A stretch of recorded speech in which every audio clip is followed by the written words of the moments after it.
लगता है कि ये अयोध्यापति राम के धर्म पत्नी जानकी के कथा सुना रहे हैं। दोनों बचवा को ये नहीं पता है कि माँ जानकी के ही हम बेटा है। क्यों? क्योंकि माँ जानकी जंगल में नाम बदल करके जी रही है। माता सीता के नाम जंगल में बदल गया है। माँ जानकी को लोग वहां पर वन देवी कहते हैं। तो लव और कुश भी अपने माँ के नाम यही जानता है कि मेरे माँ का नाम है वन देवी। उनको क्या पता कि रामायण में जो कथा सुन रहे हैं यही माँ जानकी हमारी माँ है, नहीं पता है। रामायण के कथा सुनते सुनते जब लव और कुश ये कथा सुन लिया कि राम एक दिन एक धोबिन के कहने पर अपने पत्नी को घर से निकाल दिया, जंगल भेज दिया, तो दोनों बचवा के भिरकुटी तन गया। दोनों बचवा राम से विरोध करने लगे कि राम, अरे तुम कैसे पुरुष हो जो अपनी पत्नी को घर से निकाल दिया। राम के नाम से दोनों बचवा को नफरत हो गया ये कथा सुन करके। और कहीं ये पता चल जाता कि वही राम हमारे पिता है तब तो अनर्थ ही हो जाता। शुक्र है कि बाबा वाल्मीकि भी ये बात नहीं बताया है दोनों बचवा को। पर देखिए नारी जो है, नारी को हम लोग लक्ष्मी कहते हैं ना। किसी भी घर के नारी हो वो लक्ष्मी है, लेकिन उस लक्ष्मी को अपना स्वभाव लक्ष्मी वाला बनाना चाहिए। और बनाती है तब, हरदम बिना बात के क्या क्या करेगी तो वो लक्ष्मी नहीं, वो उसके नाम है कुमति। और जो मिल करके रहती है उनके नाम है सुमति। और सुमति यदि अपने घर से बाहर निकल जाए तो घर में कुमति का वास हो जाएगा, है ना। तो मां जानकी कौन है? साक्षात लक्ष्मी है। लक्ष्मी का ही अवतार है माता सीता। और अयोध्यावासी कितना बड़ा गलती किया, तो मां लक्ष्मी को अयोध्या से निकाल दिया। अच्छा एक बात बताइए, जिस घर में लक्ष्मी नहीं होगा वहां पर क्या होगा? बोलिए क्या होगा? अकाल पड़ जेते ना, दरिद्री समाई जेते। जहां लक्ष्मी नहीं होगा वहां दाने दाने के लिए लोग तरस जाएंगे। वही हाल अयोध्या में हो गया, भारी अकाल पड़ गया। क्योंकि प्राचीन काल में वर्षा होता था तभी धरती पटता था, और तभी धरती में हाल होता था, तभी खेती बाड़ी और तभी अन्न उपजता था, तभी लोग भोजन करते थे। सज्जनों, लक्ष्मी को जो घर से निकाल दिया, मां जानकी को जो घर से निकाल दिया, सो अयोध्या में भारी अकाल पड़ गया। अब तो लोग मरने लगे। तो सब लोग इस अकाल से मुक्ति पाने के लिए वशिष्ठ जी के सामने गए कि अकाल से मुक्ति कैसे मिले, अन्न कैसे मिले। तो वशिष्ठ जी कहा कि यदि यहाँ के राजा अश्वमेघ यज्ञ करेंगे तो मेघ होगा, और मेघ जब होगा तभी ना अन्न उपजेगा। तो सब मिलकर के राम से जाकर के कहे तो राम संकल्प कर लिया कि हम अश्वमेघ यज्ञ करेंगे। बोलिए राजा रामचंद्र की जय। सारी तैयारी हो गई, तब एक बीच में संकट आ गया, भारी संकट। कौन संकट? तो वही आदमी यज्ञ कर सकता है जिसके पत्नी उनके जीवन में है। जिसको पत्नी नहीं है तो वो यज्ञ याजन नहीं कर सकता। बोलिए भक्तवत्सल भगवान की जय। अब भगवान क्या किए? पत्नी को तो वनवास दे दिए। तो कहा कि वशिष्ठ मुनि कहा कि तो राम तुम तब यज्ञ कैसे करोगे, और तुम तो संकल्प कर चुके हो, क्योंकि अयोध्या के राजा तुम हो और तुम्हारे पत्नी जंगल में है, वनवास में है। तो तुम यज्ञ कैसे करोगे? और तुम यज्ञ नहीं करोगे तो अकाल, भारी अकाल पड़ जाएगा, दाने दाने को सब तरस करके मर जाएंगे। अब राम को सब कहने लगे कि प्रभु कोई उपाय करिए, कोई उपाय करिए प्रभु। तो वशिष्ठ जी से उपाय पूछा गया कि कौन उपाय करे? तो वशिष्ठ मुनि कहे कि राम, एक उपाय है। कहा कि कौन उपाय है? तो वशिष्ठ मुनि कहे कि हे राम, यदि तुम दूसरा विवाह कर लो तब यज्ञ कर सकते हो। बोलिए भक्त वत्सल भगवान की जय। तो भगवान वहां पर बहुत सुंदर बात कहे कि गुरुदेव, आपके वचन तो हम कभी नहीं काटेंगे, पर मैं राम हूं और मैं कहता हूं कि संसार के सब आदमी राम जैसा व्यवहार करे। एक ही पत्नी हो जीवन में और उसी एक पत्नी पर अपने जीवन रूपी नैया को भवसागर से पार कर ले, उस आत्मा को शांति मिलता है, सद्गति मिलता है। आप जो हमें कह रहे हो दूसरा विवाह करने के लिए, हम कभी नहीं करेंगे दूसरा विवाह, क्योंकि ये अयोध्यावासी जानकी को अयोध्या से निकाल दिए हैं, अयोध्या के कंचन भवन से निकाल दिए हैं, लेकिन आज भी जानकी हमारे हृदय में है। बोलिए राजा रामचंद्र की जय। जानकी के छवि हमारे हृदय में बसी है, हमारे हृदय से जानकी कहीं नहीं गई है। आज भी जानकी के छवि हमारे हृदय में है, तो हम विवाह कैसे करें? तो यज्ञ कैसे होगा? तो सब कहा कि हम लोग जाते हैं, मां जानकी को जंगल से ढूंढ कर लाते हैं। कोई कहा कि वो अभी अब जीवित तो होगी, अरे बाघ सिंह खा गया होगा, बेचारी मर गई होगी, बरसों बीत गया, भटक भटक कर मर गई होगी, कहां ढूंढोगे उनको? फिर भी अयोध्यावासी कहा कि हम जंगल के खाक छान देंगे और माता जानकी को जंगल से वापस लाएंगे। यज्ञ नहीं होगा तो एक एक आदमी मर जाएगा। तो भगवान के कि खबरदार, पहले तुम लोग निर्दयी जैसे व्यवहार किया, बिना बात के जानकी के ऊपर कलंक लगा दिया, और जानकी जब यहां से चली गई है और अब जब तुम्हारा प्राण संकट में पड़ गया है तो तुम जानकी को लाने की बात करते हो। खबरदार, कोई नहीं जानकी को ला सकता। जानकी को तो सर्वदा के लिए मैंने त्याग दिया, तो वो अयोध्या में क्यों आएगी? भगवान मना कर दिए। तो लोग के अपना ऊपर जब पड़े छे तब सब कुछ सुझो लगे छे, आ दोसर पर रहल तो है या नहीं होय छे, वो नहीं होय छे। आज अयोध्यावासी को समझ में आ गया कि जानकी निष्कलंकनी थी, उस पर कोई कलंक नहीं था। इसीलिए जानकी जो ही अयोध्या को त्याग दिए तो अयोध्या में अकाल पड़ गया, हाहाकार पड़ गया। अब सब लोग गुरु जी के सामने हाथ जोड़ लिए कि गुरु जी हम लोग के प्राण कैसे बचेगा? गुरु जी कहे कि तीसरा उपाय एक और है। कहा कौन उपाय है? कहा कि अगर सोना के मूर्ति बनाया जाए जानकी के मूर्ति यदि बना करके राम के बगल में बैठा दिया जाए, उन्हीं को सब वस्त्र पहना दिया जाए, सब गहना जेवर सारे श्रृंगार कर दिया जाए, और जानकी के साड़ी लेकर के और राम के चादर में गठजोड़ अगर कर दिया जाए तब यज्ञ हो सकता है। राम इस बात को स्वीकार कर लिया, कहा ठीक है, ये हो सकता है, जानकी के मूर्ति बना लीजिए। तो माता सीता के मूर्ति सोना के बनाया गया।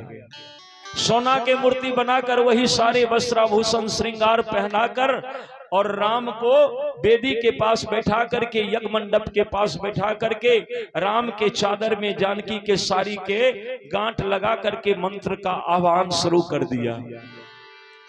तो मंत्र के आह्वान हो रहा है, उसमें हुमायद हो रहा है, वो धुआं उड़ उड़ करके जंगल के ओर जो जाने लगा, होम वाला धुआं सुगंध जो जंगल जाने लगा, तो वो वाल्मीकि के आश्रम तक पहुंच गया। तो पशु पक्षी के द्वारा पता चल गया कि अयोध्या में यज्ञ हो रहा है। अब तो मां जानकी रोने लगी। मां जानकी फूट फूट करके रोने लगी, व्याकुल हो गई मां जानकी। तो किसी ने पूछा क्या हुआ? तो मां जानकी रो रही है। तो पूछने वाला पूछ रहा है कि तोरा सासु अदिहला नगा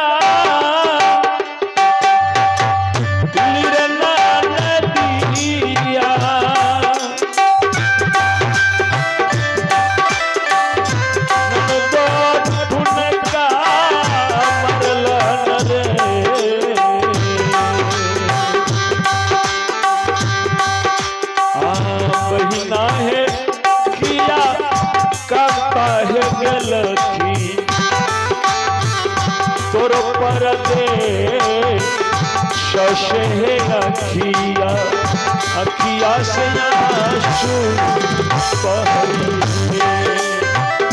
ललना किया पता है के लगे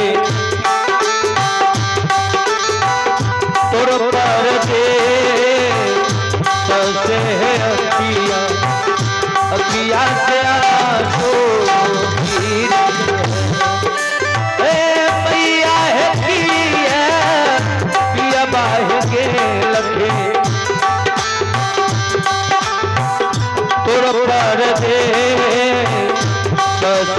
अखिया अखिया से आंसू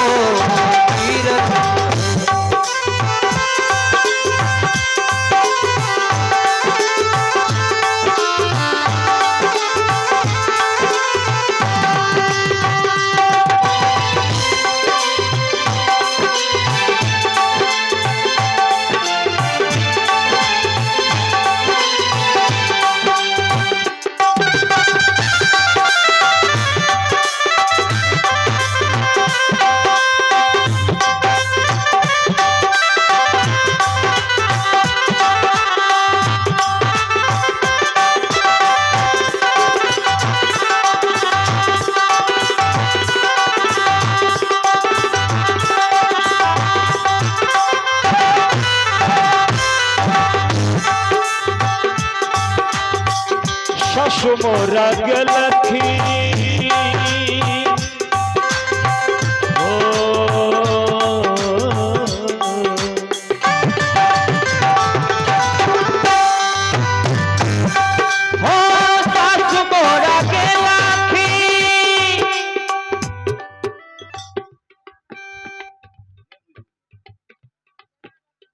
अच्छा। और ये हैं चनावती देवी, उनके स्वजन से 21 रुपए के भेंट आया है। भगवान उन पर कृपा बनाए रखे कामना करते हुए। सस मोरा के लखी आप दूर दे सरे बना दिया ये निज ससुररिया बसती रहे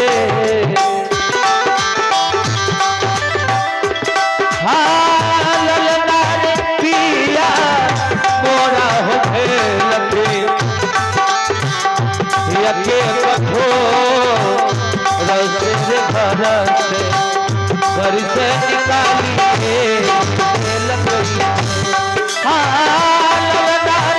पिया मोरा होते लगे पठो तो तेरे घर से निकाली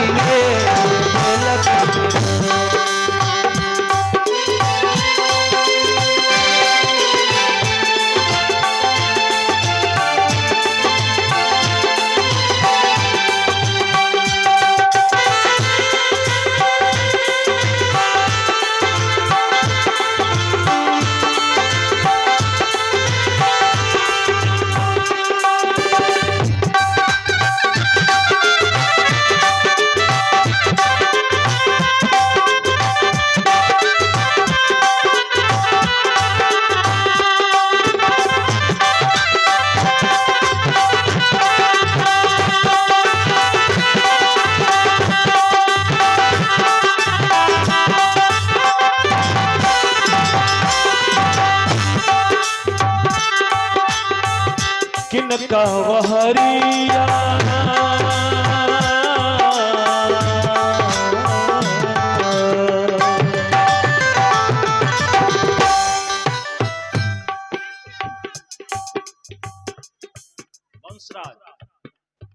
अच्छे वंशराज कुमार और ये गोपाल के सुपुत्र हैं वंशराज। इनके स्वजन से ये 20 रुपए के भेंट आया है। भगवान इनको लंबी उम्र दे, बउआ पढ़े लिखे आगे बढ़े, मंगल कामना करते हुए हो किनका वहरिया रतिया बिसरी कैसे हो रामा किनका लागी बैठबे करब रहे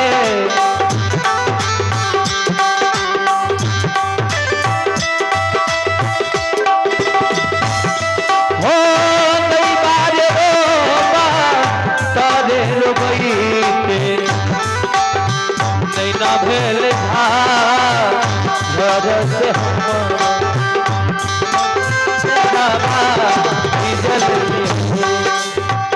ललना रे तेरे आने न भेल घर से रे हमरो हमरो यचरबा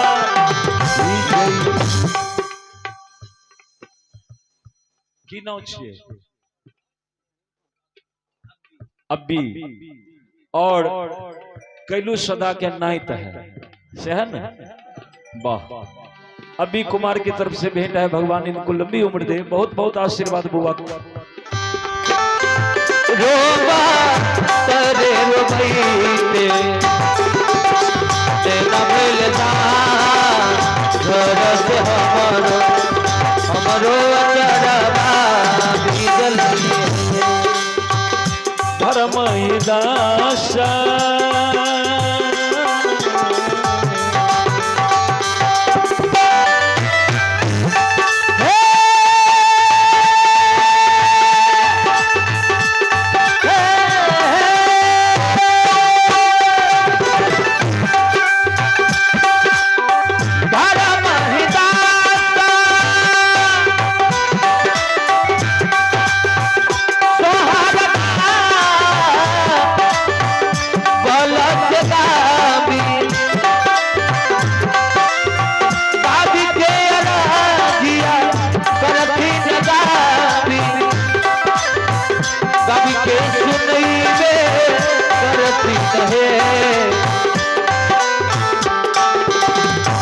हो ललना रे दुनिया के ही है मैं बहार एक महीने हो ललना दुनिया के ही है मैं बहार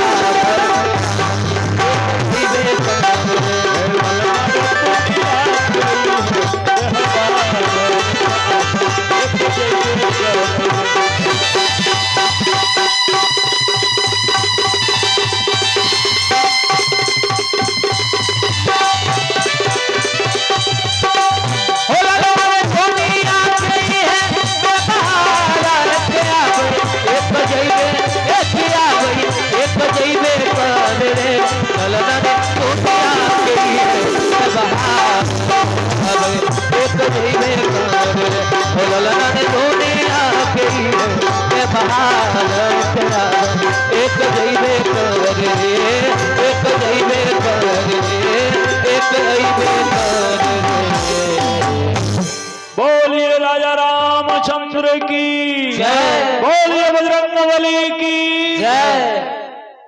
सज्जनों एकरा बैठबू तई के छी ओने जोन खेली है जो